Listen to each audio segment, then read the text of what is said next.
আসসালামু আলাইকুম ওরহমতুল্লাহি ওবরাকাতু। বিসমিল্লাহির রহমানির রহিম।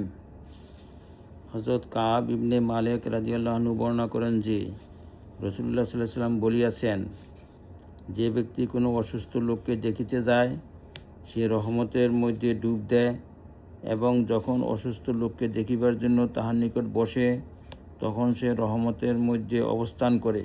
মুসনাদে আহমদ। হযরত আমর ইবনে হাজম রাদিয়াল্লাহু আনহুর বর্ণনা আছে যে অসুস্থ ব্যক্তির নিকট হইতে উঠিয়া যাওয়ার পরও সে রহমতের মধ্যে ডুব দিতে থাকে যতক্ষণ পর্যন্ত সে যেখান থেকে অসুস্থকে দেখার জন্য রওনা হইয়াছিল সেখানে পৌঁছিয়া যায়। তাবারানী মাজমায়ে জাওয়ায়েদ। বিসমিল্লাহির রহমানির রহিম। হযরত আলী রাদিয়াল্লাহু আনহু বলেন, আমি রাসূলুল্লাহ সাল্লাল্লাহু আলাইহি ওয়াসাল্লামকে ইহা বলিতে শুনিয়াছি যে মুসলমান কোনো অসুস্থ মুসলমানকে সকালে দেখিতে যায়, সন্ধ্যা পর্যন্ত 70,000 ফেরেশতা তাহার জন্য দোয়া করি থাকে।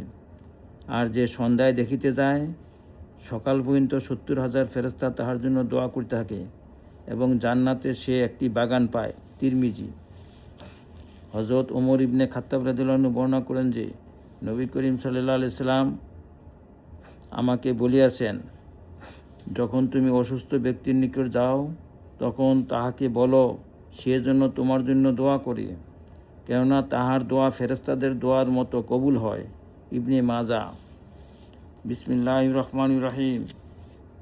হযরত আবদুল্লাহ ইবনে ওমর রাদিয়াল্লাহু আনহু বর্ণনা করেন যে আমি রাসূলুল্লাহ সাল্লাল্লাহু আলাইহি সাল্লামের নিকট বসা ছিলাম।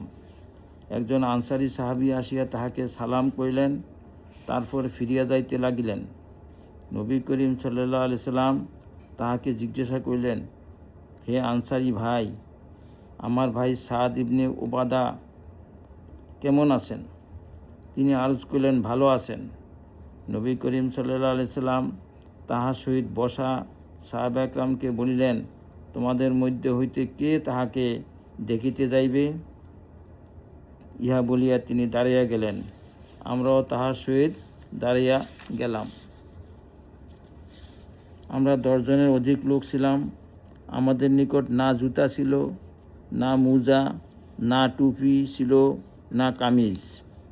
আমরা এই পাথরময় জমিনের উপর চলিয়া হযরত সাদ রাদিয়াল্লাহু আনহুর নিকট পৌঁছিলাম।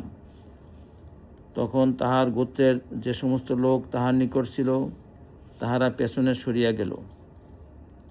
রাসূলুল্লাহ সাল্লাল্লাহু আলাইহি সাল্লাম এবং তাহার সঙ্গী সাহাবায়ে একরাম হযরত সাদ রাদিয়াল্লাহু আনহুর নিকটবর্তী হইলেন। মুসলিম।